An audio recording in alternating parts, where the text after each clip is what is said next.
Hello, happy Wednesday, everybody. Your ABC 10 Sports Department on hand with you, Lina Washington, Sean Cunningham, and it is the final day of the season for the Kings for the 13th straight year. Almost over. Almost over.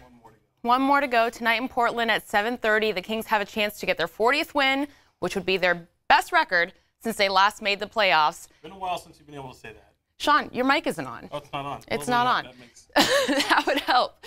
So there we go. We're in business here, folks. But this is our final Kings-centric kind of conversation of the NBA season. Of course, we'll be here kind of taking you through the playoffs as our neighbors down the road in Oakland continue their run at their third straight championship. But the Kings, they're not there. They'll be missing the playoffs for the 13th straight year, but tough loss on Sunday in the final home game of the season. Right. I wasn't there, but you were. Yeah. So describe the energy a little bit. Well, I think the energy was there. I think that, look, you got a lot of guys on the New Orleans Pelicans when you don't have guys like Drew Holiday and Anthony Davis there that just have a lot to play for. And the Kings, unfortunately, just are playing like a team that was just kind of ready for the offseason to begin. Yeah. Hopefully that's not the case tonight. I think they also got a little bit too comfortable with a lead, and then all of a sudden they saw that lead get turned on its head. You see Pelicans rattle off some points. And I think the worst thing that happened to the Kings in that game was the Pelicans building like a 16-point lead, something like that, and the Kings just rattling back and eliminating that and actually coming back to tie the game at halftime, or actually tie the game at halftime Right. and then tie the game going into the fourth quarter. And again, the Pelicans just go back right on the throttle. New Orleans just starts rolling, and Kings just couldn't catch up. They could not catch up, so they could not pick up their final win in front of their home floor. They will try to get a win to close out the 82-game season, but we have some post-game reaction from Sunday's loss, so take a listen to what head coach Dave Yeager and some of the members of this young Kings team had to say. You know, tough night for us, disappointed for us because we wanted to finish the game in front of finish our home season in front of our fans and with a win, and still been a terrific season. But you know, by and large, over the last 9 games, I think we've played well once, and the idea of what we're trying to do with this young group is to teach them how to play 82 games. And so, you know, a year from now, hopefully we'll be in a chance to be in 8th or be fighting for a playoff spot. They played great. They made shots. I think they made 20-some threes. So they played a good game. And, I mean, you know, it's a hard one to lose, especially being the last home game. But when we try to get this last game, try to get to 40 wins. Just because of our fans, you know. They came over here to support us that last game, and we kind of disappointed them a little bit. But at the end of the day, it's still a good season, and we have to keep our heads up and look at the future. I don't like losing, no matter if it's second to last game. I like winning, so you know, it's tough losing. But like I said, you can't worry about it too much. We got one more game left. We got to go out, play hard, you know, make sure we make it out healthy, and you know, just give it everything we got. All right, so they got one more chance to give it everything they got. No Damian Lillard, no CJ McCollum, the all-star backcourt in Portland. They're out tonight, so a little bit of an opportunity for the Kings to take advantage of that and sneak a win in Portland. Yeah, and especially, too, with Kings sort of at full strength. I mean, you already know that Harry Giles isn't going to be there. Kufis has the calf injury. He's been pretty much written off already, so he won't play. But everyone else, you're pretty much at full strength. You've got Bagley. You've got your big three. This is a game where the 40 should mean something to everybody, and Buddy Hield has talked about it. They want to have a positive, resonating image of their team going into the offseason despite the awful record since the All-Star break. So, and there's actually some fun milestone for the Kings to kind of pay attention to. If Buddy Hield gets one more 3, he's going to pass Damian Lillard in Damian Lillard's Rose Garden home court. So to see that and what that milestone is the most 3s in the first 3 seasons of now it's a nice little thing, but it's 600. Yeah. People go, oh, Steph Curry, well, he had all the injuries. Klay Thompson had a lockout shortened season when he came out, so it's a little bit different. But yeah, it's a great milestone for Buddy on a terrific year that he's had, in a year where he's put up more 3s than any Kings player before him in a single season. He passed Peja Stojakovic for that mark earlier in the season with like 20 games left in the season. So it just shows you how the game has evolved. But yeah, I mean, but then again, you don't. Portland's obviously a playoff team. You don't have Lillard, you don't have Nurkic, you don't have McCollum. But at the same time, that's kind of how New Orleans was. Even though they're not a playoff team, there was no AD no Drew Holiday. See Yep. how guys step up in those absences. Definitely. Before we move forward, just want to give a quick shout out and say hi to all of our viewers What up? here.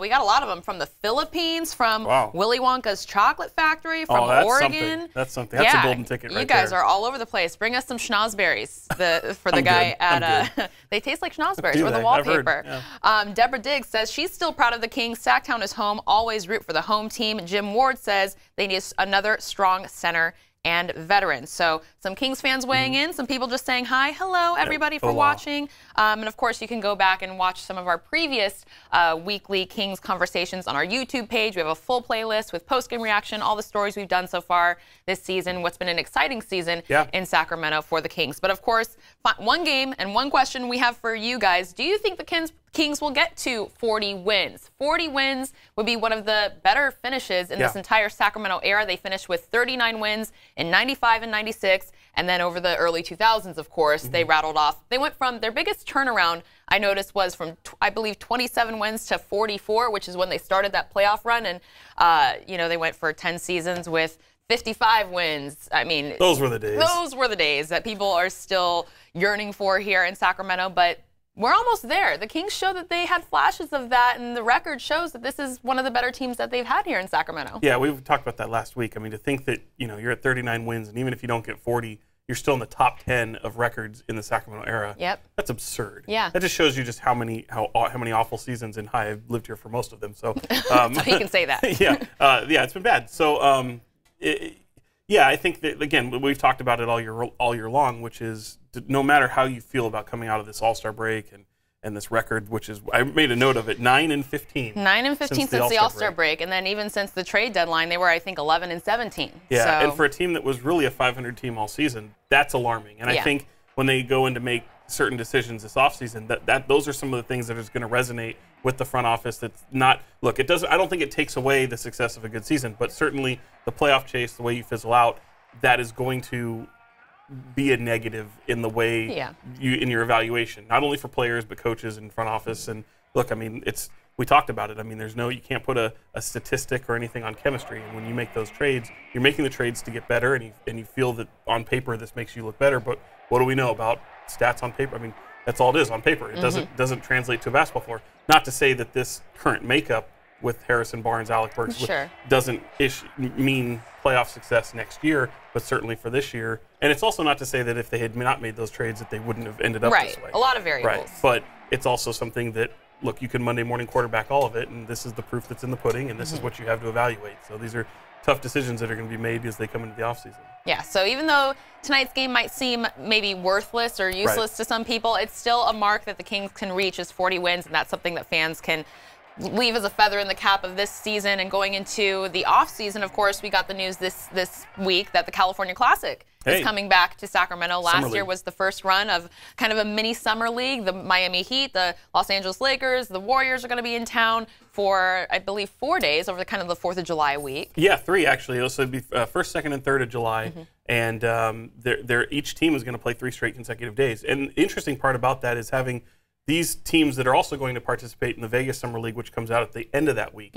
So you think of that tournament structure style, and you're definitely playing 5 games at the end of in Vegas, because you get 3 right off the bat, and they go to tournament mode. So you're at least playing 5 games there. To have 3 games before that is a good test. It's a good fill up. It's a good way to kind of get some chemistry with a team that really doesn't know each other. And for people who don't know, Summer League is made up of usually 1st and 2nd year players, undrafted free agents, and of course people you have in your draft. Now, of course, the Kings don't have a 1st round draft pick this year, so it'll be consistent. It'll be like, well, at least for right now. I mean, that could change. They could make a trade, and who knows what happens there. But at least right now, they only have 2nd round picks. So some of those 2nd round picks, some of the rookies, you might see a Harry Giles, you might see some other undrafted free agents trying to make the team, and this is where they get that mark. And of course, Stockton has their G League team. You might see a guy like Cody Demps on this team. Yeah, and that's a good segue because we have a Twitter comment question. If you're not on Facebook or YouTube, you can still tweet us at @LWashingtonTV, @Sean Cunningham, and we will respond to you on Twitter. Lucas Paul Rogers, friend of the show, wants to know if Cody Demps will play tonight in Portland now that it is the 82nd game, local guy, G League call-up. Well, Cody Demps no longer part of the team, at least because he had a 10-day contract that expired. They didn't get him a second 10-day contract. So he had a moment where he did join the team on there. But if you'll remember, right at the time that they had the 10-day contract, they went and signed B.J. Johnson, who was a guy that most people don't know about. Yeah. He was still playing. The reason that happened was he was still playing with another team in the G League in the playoffs. They had to wait for his team to be eliminated before he joined. I didn't like the move personally. I mean, in terms of what Cody did, Cody Demps got the 10-day contract really to get a salary increase. Right. For everything he's put in, they identified him as someone they like, that they might like for a two-way player next year or a roster slot sometime in the future. But what they really did was for his time in Stockton, it was a way to get him more money because G League players don't make a ton of money. So by giving him the 10-day contract, they almost really duplicated his salary. And so it was really kind of a attaboy to him. He gets to the 10-day. I think ideally they wanted to see if he could get into a game and be that guy who grew up in Sacramento, played for Sac State, and then went on to play for the G League team for the Kings, and then went on to he obviously was a training camp invite, summer league. See if we can get him into a Kings uniform, get him some play. That didn't happen because they signed B.J. Johnson. So right now he's just not part of the team. He's a free agent. Anybody could pick him up, and but I do know that the Kings would like to have him somewhat part of the summer off-season workout program, possibly training camp, G League going forward, and he could be a guy that maybe gets a two-way contract, much like that of Caleb Swanigan, Scalaby Sierra from earlier, or not, I'm sorry, not Scalaby Sierra, Wenyon Gabriel, Troy Williams, that kind of thing. Yeah, and I mean, we're already looking ahead to workouts coming up here in a couple weeks, and of course, it's not as high energy or as many eyes on it with last year's energy of Marvin Bagley in the second overall pick, but still some talent going to be coming through Sacramento. And we're going to be looking forward to seeing what the offseason. And there'll be some big names, big names that you've seen in the tournament this year that'll probably come through looking to as second-year players. And look, I always point to the Kings ironically have the 60th pick, which is dead last in the second round. Mr. Irrelevant. Yeah, and Isaiah Thomas, who became an NBA All-Star, was one of those guys. And Kings fans obviously remember how that went. So there is talent to be had in the second round, and they have, I think, 3 picks in the second round. So currently, and a lot can change between now and June. Definitely. Mr. OG Minpin, another friend of the show. Oh, I thought it was a Tracy Morgan. No. I heard he's the last. I think that, anyway. Okay. Great show with Tracy Haddish. Tiffany Haddish. Saw Tracy Humphrey over there, and I got distracted because she's so gorgeous. What's your take on free agent Nikola Vucevic? Are the Kings interested, and do they have a good chance of signing him? Is Vucevic a good fit in this fast-paced offense? Is he worth the max contract? He doesn't have Facebook, but we can give him a link to our Twitter response here. So a lot of Vucevic questions. Do you see him in a... I think he's on the radar for sure. I think he addresses a need on the team. It also depends on what you do with Willie Cauley-Stein. It also has to do with how much money you want to give him. Is he a max player? Probably not for this team. But certainly you've got the money. I think he's a guy that's going to be very attractive to the team. But I say you shoot for the stars. I mean, there's so many free agents that are available. I think people who've watched this over the past couple weeks know that Tobias Harris is right there. But one guy that is kind of in the discussion too, he's eligible for a supermax with the Warriors. His name's Klay Thompson. So if the Warriors, for any reason, stumble and hit their head really hard on the floor and decide they don't want to give Klay Thompson a supermax, all the while having to deal with someone like Kevin Durant. Yeah, there's a lot of money that's going to need to be spread around over the summer there. But he's their free agent. They can go over the cap to sign him. They're going to give him the supermax. But if for whatever reason they don't, he automatically becomes that guy circled. But no, I think to me, I like Tobias Harris a hell of a lot. I think he addresses need, and who knows? I mean, I think you got the money to go out, and if you're smart with it, you might be able to get someone like Vucevic and Harris. So I think when midnight 01 hits on July 1st, when the free agency period opens, both of those guys will be first calls for the Sacramento Kings. Right. Yeah, and we're looking forward to just seeing what the offseason brings. I know that it would be great to see a big-name free agent come here, seeing the success of last season. I mean, there's no secret that even on a national scale, this team got a lot of attention this year, whether it was the development of De'Aaron Fox, just the fact that they were even in the playoff conversation. And there was a moment where Dave Yeager was in the Coach of the Year conversation. That's why they don't give him away in December. That's why you know, but Jeff Van Gundy was one of those guys saying this guy is doing a hell of a job in Sacramento. And he's a guy that, look, right now, they're going to have to make a decision upon because he's still under contract for next year. That's called a lame duck. So when you don't have your years beyond next year guaranteed, and in this day and age in this business, that's not a good feeling for any executive head coach to feel. I think really by one of the things that will happen is by this time next week, I think Vlade Divac will already have his extension as general manager of the Kings. I think it'll happen before we even hit next week. So by Monday, I think I would expect that formality of here's your extension, Vlade, you've earned this. We're going in the direction that you put us in the direction that we see fit. We're seeing this progress, and it's because of with some of the moves you've made and going young. But also with that comes Dave Yeager. Will he get an extension? Obviously, I know a lot of people like to point to the Minnesota job. They look to be already situated with their head coach now. But I also know that Dave Yeager really likes the talent on this team. But I also know in speaking to his agent that they haven't gone and sought actively yet for an extension. Now, the season's not over yet. But I think that it's important to know, because I think a lot of people are saying, oh, he's going to push for an extension, And that will probably be true, but it's not true yet. Being the operative word. Scott Johnson says, go Kings. Thanks for the good year. Improvement is better than not. Next year, champions. So Scott Johnson used the word improvement. I think that was the operative word in his comment, but we want to know, you guys, how would you describe this Kings season at 39-42, going into the 82nd game of the year, being eliminated from postseason contention just weeks ago? What's the one word you would use to describe this season? Improvement, I would say surprisrising. Yeah, that's a good one. It's boring, but it's a good one. It's boring. I mean, I don't have my thesaurus on hand right now, but I think to keep it simple, and by the way, mine's not that much better. Yeah. I mean, it's a very boring. But let's go Merriam-Webster. Yeah, okay, here we go. What you got? I went successful, because no matter how you hack it, this is a successful season, especially considering your expectations. Now, that's one of the cool things I think we're going to hear from the players next week at this time, is asking guys, you guys came into this season with really, look, you guys all have expectations and high expectations of what your own abilities can be.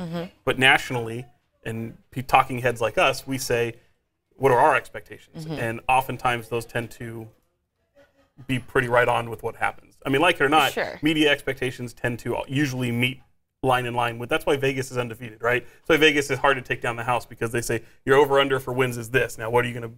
Are you going to go above or below that? So, all right, we got fans in the building. Hey. So with that said, we both had them at 25-ish wins, so we were colossally wrong. 27, 28. Colossally wrong. I mean, that just, so for them to finish here now 40, even if they don't get the 40th win tonight and it's 39. 39. Again, one of the best seasons in Sacramento Kings history, which wasn't really hard to do, but it certainly eclipsed expectations. Right. And because of that, it's a successful season. Easy for me to say. Successful, surprising, improvement. But yeah, just looking at the records, I mean, just like I mentioned, the turnaround from the season before to the next season, there are few years that you look at the Sacramento era where they turned it around and got 12 more wins the next year, 10 more wins the next year. So to go from 27, a joke of a team in December, to being a playoff contender this year is pretty impressive. So surprising, successful, improvement. What would you guys use to describe it? And really the blueprint, and we talked about this a little bit, was they're following that of Golden State and Denver. You're building through the draft. You're letting your coach the team. Look at Denver. They weren't a playoff team last year. They were one of the worst defensive teams in the league, and they challenged the Warriors for the #1 seed this year up until the final week of the season. That's incredible. And so if that's a blueprint where you're looking at yourself saying, now maybe you're not, I'm not saying you're going to be a #1 team next year like Denver. That's clear. That's just something that was unbelievable. Yeah, remarkable. So if you can just get in the conversation, maybe you're 7, maybe you're 6. And we had some people in this building that thought, with everything going on, the 7th seed. They started to believe, hey, the snowball's rolling. They screw the 8th seed. They got the 7th or 6th seed. So easy now. Well, I mean, they were still in the hunt up until a couple weeks ago, but it wasn't too long ago where there was a comment made after the draft, made by Kings general manager Vlade Divac, who said, I have a super team. They're just young. Just young. Yeah. People laughed. People called him names, and we had sparks of moments with Marvin and Harry, Marvin and Buddy and De'Aaron, and them all working together, where you saw where they have the potential, maybe not Golden State, Hamptons 5 super team status, but they were a force to be reckoned with, and people were caught off guard needing oxygen masks to run up and down the floor with them. But Vlade Divac, I mean, he holds a special place in the heart of many Kings fans from his time here in Sacramento and just from being a global ambassador to the game. But it was announced this week that he is one of the 12 members being inducted to this year's Hall of Fame class, joining Paul Westphal, former Sacramento Kings head coach, in that class. But one of the Kings players, people that might have been snubbed, was Chris Webber. Might have. To some people, he's mightily snubbed. Yeah, he was a first ballot Hall of Famer to a lot of people. This is his third attempt. Yeah, third time as a finalist. And I think in previous years, he wasn't a slam dunk, pun intended, for the All-Star, for the Hall of Fame. But this year you looked at who was around, and mind you, Vlade wasn't on the ballot initially. This was the international committee bringing him to the forefront and saying, no, he needs to be in. The international committee does this every year, and I actually thought it was going to happen last year. And it didn't. So now Vlade, who, again, the NBA career doesn't leap off the page at you, but that's why it's not the NBA Hall of Fame, it's the Basketball Hall of Fame. Right. And for accomplishments overseas, collegiately, and in the NBA professionally, Olympic competition, FIBA, all this stuff, all these kind of come together. And if you look at the accolades of Vlade Divac, there's no way to keep him out of the Hall.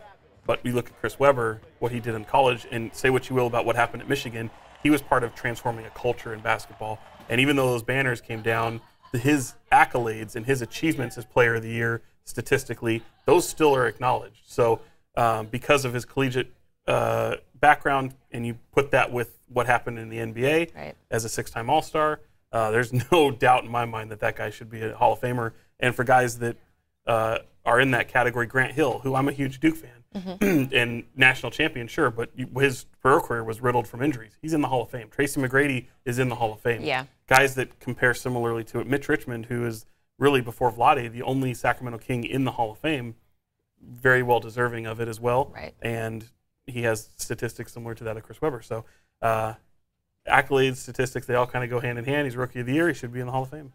Yeah, well, we had a chance to hear from Divac, who also talked about Chris Webber's snub and potential for even making the Hall of Fame. Take a listen. My early years with my youth, we won world championship games, and from that team, basically you're going to end up, maybe 3-4 Hall of Famers. Already Dino Radja is one, myself. I expect Tony Kukoc to be another one. And we were like 16, 17 years old.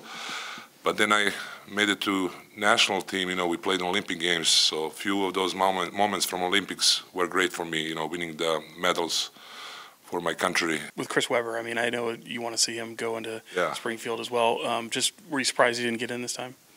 Well, I'm always surprised, when he's not there. But I wouldn't be surprised when that thing happens, and will happen. I was hoping that he's going to be there too. So it would be awesome to be in the same class. It would have been awesome to see them both in the same class, but unfortunately that is not the case. But Vlade will be inducted into the Hall of Fame in September in Springfield, Massachusetts, and it'll be another year to see if that number 4 that's hanging up on the rafters with number 21 next to it gets inducted into the Naismith Basketball Hall of Fame as well. I can't wait to see who inducts him. It could be a European coach, one of his first coaches coming up through his international career. I think that would be amazing. Do you have any ideas of who it could be? I don't. Could be Peja, although Peja doesn't typically like to step to the forefront that way, so maybe not. But I think Kings fans would love to see that. That would be very nice. That'd be awesome. What about a Jerry Reynolds?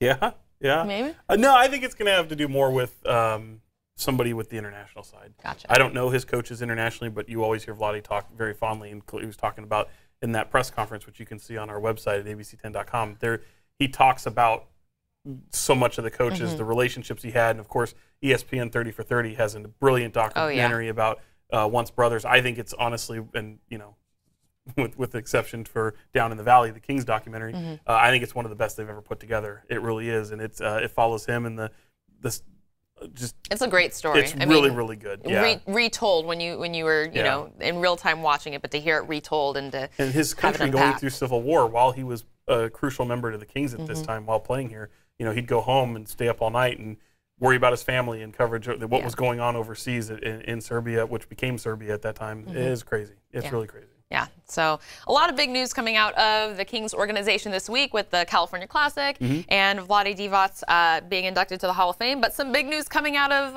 our friends down south and their organization. Magic Johnson stepping down without telling the owner, Jeannie Buss, that he was going to do it. And he explained that because it's such a family within the organization, of course, him and the Buss family being so close, he knew that if he would have told her and sat down face-to-face, this is what I'm thinking about doing, he would have felt compelled to stay. And he just said that, I want to tweet about Russell Westbrook. I want to congratulate LeBron James. I don't want to get fined anymore. Yeah. And it's the video that I love the most from his impromptu presser was how he discussed talking about next year in meetings, and he admitted saying, I'm not going to be here. So he had been thinking about this, it seems like, for a while. But big news, it was a big night in the NBA last night. I'm so glad it was in Hollywood because it was like these things script themselves. Right. It was like right out of a movie. I'm happy that I mean, if you're a Laker hater, like I know you are, and I've always kind of, I think being closely with Kings fans and seeing what they go through with the Lakers, they're loving this. Oh yeah. So it is sometimes fun to see because that franchise is such a success all the time. To see them go through their little share of drama after what the Kings have gone through over the past few years. Yeah, it's kind of fun to see. I credit Magic, believe it or not. I actually do. You're right. When he said that I'm going to do it this way because I'm not going to give Jeannie the chance to talk me out of it. This is how I truly feel. I'm truly not happy. My thought is, you should have never put Magic in that position. You're a billionaire. You own the Dodgers. You're Magic freaking Johnson. You're not going to put 100% of you into that job, which is what that role entails. You need somebody that's right there in step with Rob Pelinka that puts 110% into that role. And Magic isn't that guy. No. He's not. Well, and then he actually admitted that, years after the fact. But, at least he had the courage to actually own up to that and say, just look, I want to do these things without being punished. I've been doing them. I get in trouble. I don't want to get in trouble anymore. Yes. So and he says that he's happier now Luke already. Walton will still probably get fired, as he probably should. Maybe. We'll see. If LeBron gets his way, and we'll see how that whole drama plays out. By the way, California Classic, no concert yet announced. Remember last year, Lil Jon was in the Doco Plaza and had a. I mean, that was really cool. Oh, right? That was amazing. Thousands of people out there. Now remember that event brought in 50,000 people over those 3 days. They were, great so crowds. how's that rewarded? They're going to have soon concerts announced. Concerts for multiple. To my understanding, California there will Classic. be more than one. So that's going to be fun. I can't wait. That's exciting. I mean, last year was exciting too because that was our first time seeing Marvin and Harry back healthy, and then to see their development again from the California Classic to Vegas to today, where obviously Harry isn't playing, but we were talking about his development this season. And Marvin, he started 3 games this year, a handful of games, but we've seen him put up double-doubles, and just his development despite his injuries so far this season. If they can build upon that and bring that energy to summer. And De'Aaron Fox played in that first game, so I wouldn't be surprised to maybe see a Marvin Bagley or a Harry Giles play maybe in one of those games. That kind of remains to be seen, but. Yeah, it should be fun. I look forward to seeing what kind of team they put together. And again, had De'Aaron not kind of hurt his ankle in that game, or, come out of it, he probably would have played in more than that. So I don't think it would have been much more. It would probably been just like one. But yeah. But it was their first go at the Lakers and the Warriors and some of those Lonzo guys. Ball was sitting there. He didn't play. Kevon Looney played, though. They got to take on a champion in Golden State. And Josh Hart got ejected. And that was fun. That was great. Yeah, that was great.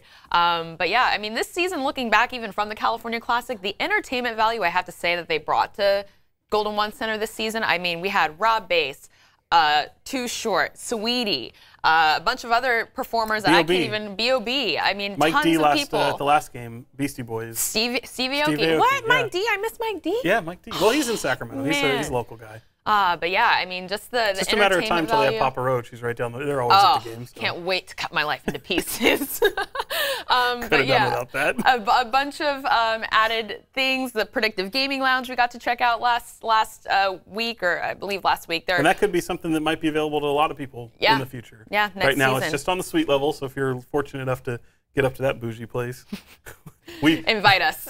Yeah, we got up there for 5 minutes and all right, that's enough. You need to leave. Yeah, they have lavender towels though. They don't got that in the media room, and lime water. I'll take that. Like that. But yeah, a lot of exciting things for fans to look forward to as the Kings close out their season tonight in Portland. Game 82, looking for their 40th win. No C.J. McCollum, no Damian Lillard, no Harry Giles, no Kosta Koufos, but a chance to get their best record since they last made the playoffs in 2006, and we will see if the young core of this team sticks around next season and can build upon the success of next year. As Vlade Divac said, he had a plan to make this team a perennial playoff team once again.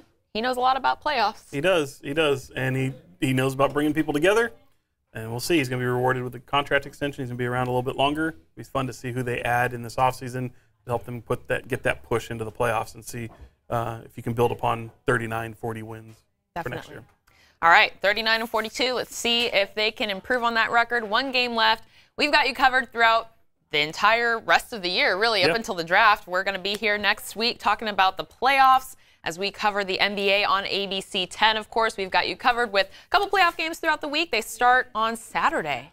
The postseason is here, y'all. And then we'll be bringing you up to speed on workouts, draft stuff. And then if you want to get more Kings coverage, check out our YouTube page, and we've got a full playlist for you.